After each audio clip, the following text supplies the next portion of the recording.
Hello student, welcome to my channel.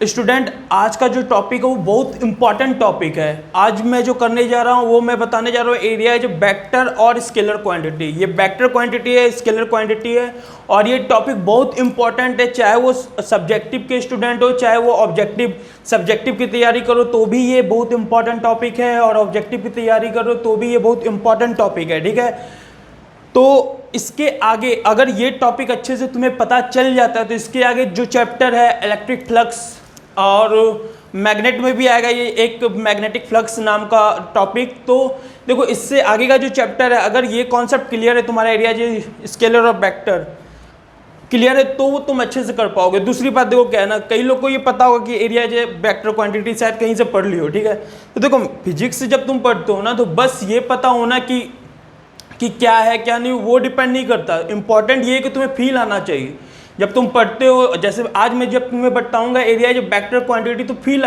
मैं इस तरह से तुम्हें बताऊंगा कि तुम्हें फील आ जाएगा ओ रियल में ऐसा होता है। ठीक है, तो तुम्हें लगेगा कि हाँ सही में एरिया जो वेक्टर मतलब एक फील्स आएगा तुम्हें। ठीक ना, और वो आना जरूरी है क्योंकि ये जो टॉपिक आज पढ़ने जा रहा हूँ ना इसके बेस्ड पे +2 में कई सारे टॉपिक आना है।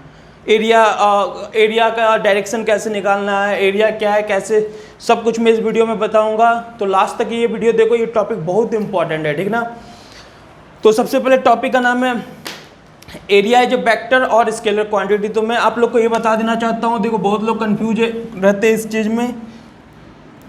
तो एरिया जो है ना, एरिया इज वेक्टर क्वांटिटी, ये चीज़ तो स्टार डाल के लिख लो तुम लोग पहले। ठीक है, एरिया जब वेक्टर क्वांटिटी स्टार डाल के लिख लो। ठीक ना, अब देखो एरिया है जब वेक्टर क्वांटिटी ये बस तुम्हें पता होना जरूरी नहीं है, इसमें क्या कैसे डायरेक्शन कैसे निकालते हैं ये सब कुछ पता होना बहुत ज़रूरी है। तो एरिया का डायरेक्शन सब कुछ हम लोग आगे पढ़ते हैं कि कैसे क्या होना है। ठीक ना, तो देखो सबसे पहली बात ना, एरिया जो आज तक तुम लोग जो एरिया ऑफ रेक्टेंगल पढ़े हो, ठीक है, मान लो ये ब्रेथ है और ये लेंथ है। ठीक है, तो बताओ एरिया ऑफ रेक्टेंगल क्या पढ़े हुए हो? लेंथ इनटू ब्रेथ, तो एल बी यही पढ़े हो ना। एरिया इक्वल टू क्या पढ़े हो? Length into breadth. तो सुनो, जब तुम ये पढ़ते हो area equal to length into breadth तो तुम बोलोगे सर इसमें तो वेक्टर का कोई भी टर्म्स आ नहीं रहा। ठीक है, यही बोलो ना कि सर इसमें वेक्टर का तो कोई टर्म्स नहीं आ रहा क्योंकि लेंथ इनटू ब्रेथ ये बस मैग्नीट्यूड को बताया, तो फिर ये डायरेक्शन कहाँ से आ रहा है? सही क्वेश्चन तुम्हारे दिमाग में आ रहा है कि ये डायरेक्शन क्या आ रहा है। देखो जो फॉर्मूला तुम पढ़ रहे हो ना area equal to length into breadth, ये रियल में सही है? नहीं, ये रियल में सही नहीं, ये एक स्पेशल केस है। ये स्पेशल केस क्या है? जब लेंथ और ब्रेथ के बीच में एंगल कितना है? 90 डिग्री। तो तुम area equal to length into breadth पढ़ो। तो रेक्टेंगल में क्या होता है? 90 डिग्री, तो एल बी पढ़ लेते हो। रियल में जो एरिया का फॉर्मूला होता है ना वो देखो क्या है, एक vector equal to L vector cross B vector, ये होता है real formula. Area vector equal to L vector cross B vector. ठीक है, ये रियल में फॉर्मूला एरिया का। तो अच्छा फिर हम लोग ये कैसे पढ़ते हैं? अब एक बात बताओ, मैं इसे प्रूफ भी करवा दूंगा तुम्हें। रेक्टेंगल के केस में क्या लिखोगे? L B sine theta. What is the value of theta for rectangle? 90 degree, तो 90 डिग्री। तो एरिया इक्वल टू क्या आ गया? L B. तो रियल में बताओ एरिया क्या था? L cross B. तो एल बी साइन थीटा लिखते हो, क्रॉस प्रोडक्ट हटाते तो क्या आता है? Sine theta. तो बताओ what is the value of theta? 90 degree. तो हम लोग क्या लिखे? थीटा इक्वल टू 90, तो एरिया इक्वल टू क्या आ गया? L B. समझ में आया? तो रियल में तो ये फॉर्मूला था ना। ओके, तो देखो यहाँ पे तो तुम लोग रट लेते हो रेक्टेंगल में area equal to L B, तो क्या हर जगह सही है क्या फॉर्मूला? नहीं। अब मैं एक बात बताता हूँ, देखो अगर ये पैरेललोग्राम होता, अगर ये पैरेललोग्राम होता, ध्यान देना मैं क्या बोल रहा हूँ।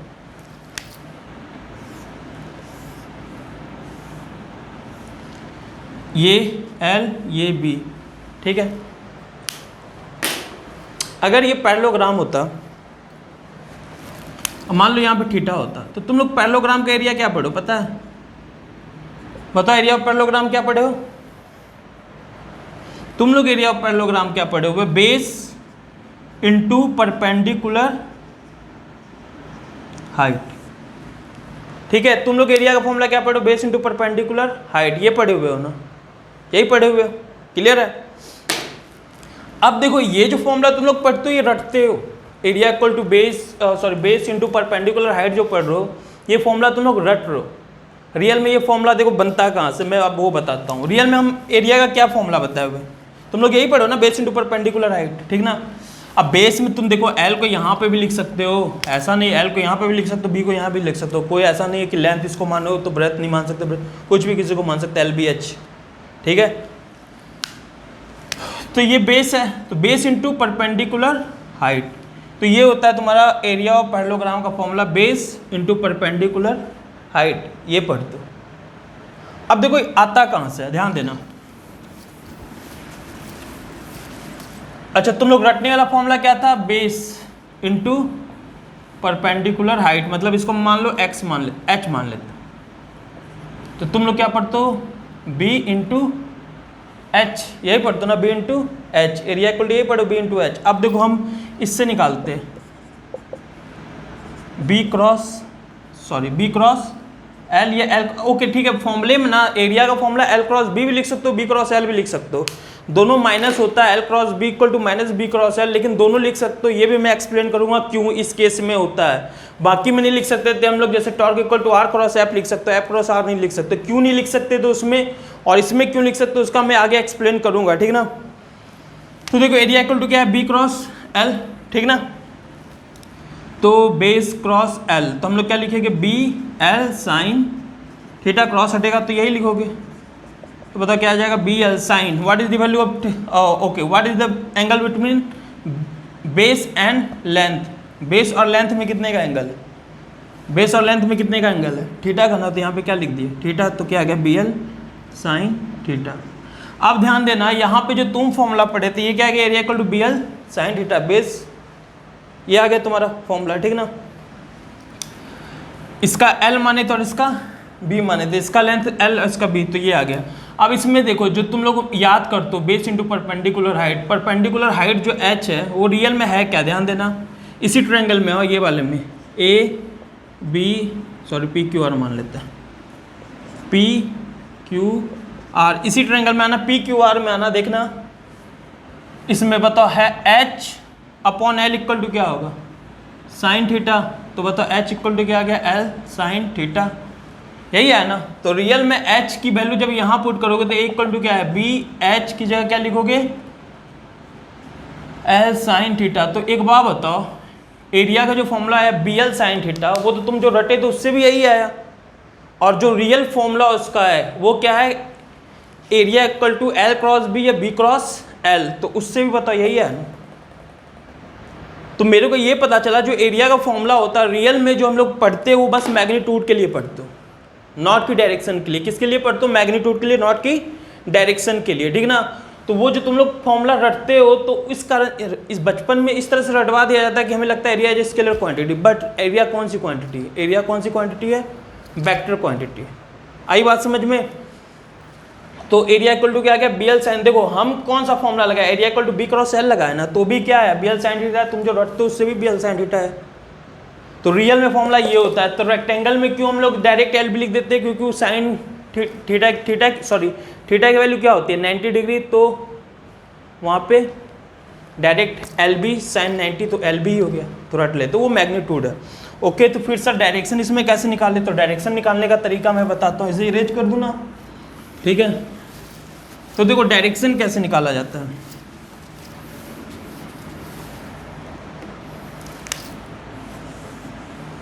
मान लो ये लेंथ है और ये ब्रेथ है, ये एल और ये बी, तो हम लोग क्या पढ़े एरिया का फॉर्मूला, एल क्रॉस बी या फिर और बी क्रॉस एल, ये पढ़ो ना, यही पढ़ो, एल क्रॉस बी या बी क्रॉस एल, ठीक है। तो ध्यान देना, थंब रूल लगाओ, एल क्रॉस बी में एल पे हाथ रखोगे बी की ओर घुमाओगे, एल पे हाथ रखोगे बी की ओर घुमाओगे, बताओ डायरेक्शन किधर मिल रहा है, इधर outward to the plane of board. और अगर बी क्रॉस एल लगाओगे तो बी पे हाथ रखो, एल की ओर घुमाओ, inward to the plane of board.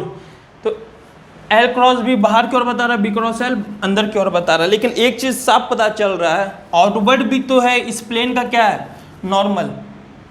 L cross B तो डायरेक्शन क्या मिल रहा है, ये तो बताइए प्लेन का क्या है, सरफेस का क्या है, सरफेस का नॉर्मल।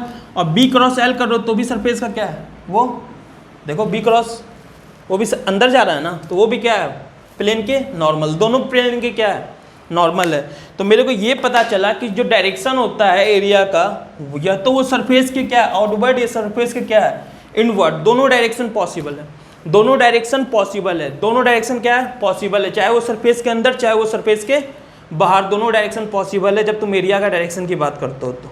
ठीक है, तो सर हम न्यूमेरिकल में दोनों यूज कर सकते हैं क्या, जरूर यूज कर सकते हो। लेकिन ध्यान देना एक चीज इंपॉर्टेंट, अगर किसी एक पार्टिकुलर न्यूमेरिकल में एरिया का डायरेक्शन अंदर ले लियो पॉजिटिव, या मान लो एरिया वेक्टर अंदर मान लियो, एरिया के डायरेक्शन का दूसरा नाम एरिया वेक्टर भी होता है। डायरेक्शन ऑफ एरिया को हम लोग एरिया वेक्टर भी बोलते हैं, याद रखना, एरिया वेक्टर भी बोलते हैं।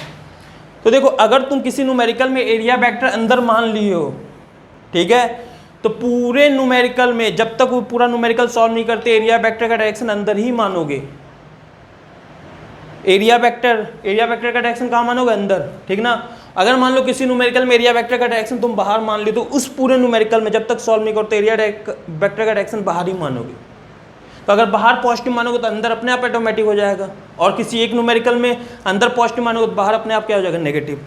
For a particular numerical if you consider the direction of area vector inward, normally inward to the plane of paper या बोर्ड बोल दो, तो उस पूरे न्यूमेरिकल में, मतलब उस पार्टिकुलर न्यूमेरिकल में पूरे में अंदर ही मानोगे। अगर पहली बार में अंदर मान लियो तो दूसरे न्यूमेरिकल में अगर बाहर मानते हो तो पूरे में बाहर मानो। तो मतलब ये यूनिवर्सल ट्रूथ नहीं कि अंदर होगा कि बाहर होगा, दोनों पॉसिबल। जैसे मान लो कोई ये बोलेगा इसका एरिया वेक्टर बताओ, तो इसका एरिया वेक्टर क्या है, what is the direction of area vector, तो ये, ठीक है। कोई पूछेगा सर ये आ जाओ, बोलेगा सर इसका, तो ये। कोई पूछेगा सर इसका, तो ये। कोई पूछेगा सर इसका, तो ये। ओके, एक चीज़ मैं बताना और चाहता हूँ, देखो क्या, दो तरह का सरफेस होता है, एक ओपन सरफेस, एक क्लोज सरफेस। ओपन सरफेस देखो क्या होता है, ओपन सरफेस जैसे मान लो ये जो है, ये क्या है, ये इसकी बात मैं कर रहा हूँ, ये क्या, open surface. Rectangle open surface में आता है, सर्कल ओपन सरफेस में आता है, स्क्वायर ओपन सरफेस में आता है, जिसका दोनों सरफेस तुम आराम से टच कर सकते हो, तो उसको ओपन सरफेस बोलते हैं, ठीक है। तो देखो ओपन सरफेस में एरिया वेक्टर का दो डायरेक्शन होता है, या तो ये, जैसे ये है, इसकी ये वाली की बात करें, ये, या तो फिर ये, दोनों हो सकता है डायरेक्शन, ठीक है, ओपन सरफेस में। हाँ, किसी एक पार्टिकुलर न्यूमेरिकल को जब करो एक ही डायरेक्शन मान लियो, तो पूरे न्यूमेरिकल को करते समय उसी डायरेक्शन माना, दूसरे न्यूमेरिकल में बदल सकते हो। ओपन सरफेस में डायरेक्शन क्या हो सकता है, जैसे रेक्टेंगल का डायरेक्शन इधर भी हो सकता है और अंदर भी हो सकता है, सर्कल का डायरेक्शन बाहर भी और अंदर भी, सर्कल है, ठीक है, ये क्या है, सर्कल, अंदर भी बाहर भी, स्क्वायर में भी अंदर भी और बाहर भी, ये ओपन सरफेस के लिए। अब क्लोज सरफेस के लिए मैं बता रहा हूँ, क्लोज सरफेस में क्या आता है, स्फीयर, जिसका अंदर का सरफेस तुम टच नहीं कर सकते। क्यूबॉइड, जैसे ये, इसके बाहर का सरफेस टच कर लो और अंदर का नहीं, क्यूबॉइड, ये सब किस में आता है, क्लोज सरफेस में। तो what is the direction of area vector in close surface, तो देखो एरिया वेक्टर का डायरेक्शन क्लोज सरफेस में क्या होता है, जैसे ये है क्लोज सरफेस, ठीक है। तो क्लोज सरफेस में क्या करना है, जैसे always outward and normal to the surface, always outward and normal to the surface, जैसे ये है क्लोज सरफेस।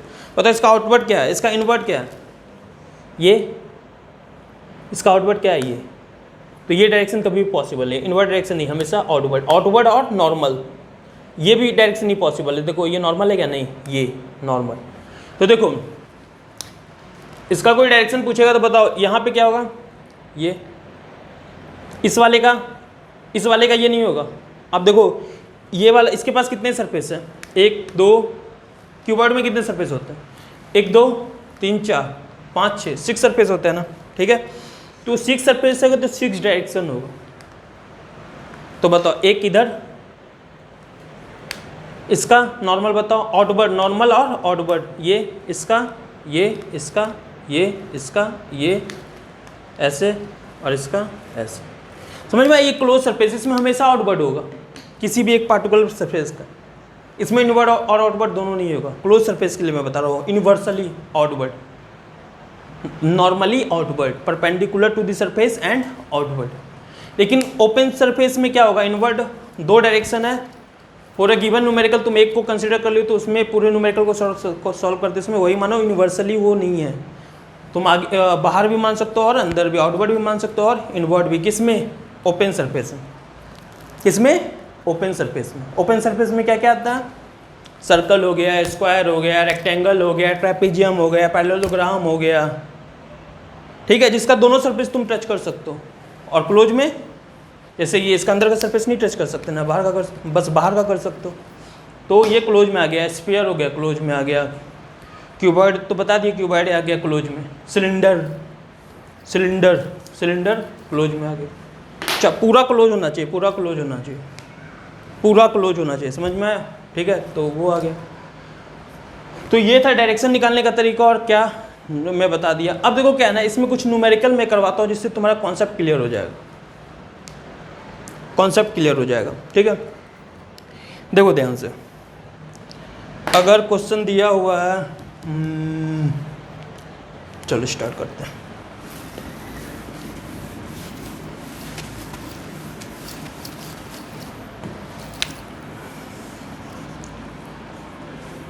एक रेक्टेंगल है,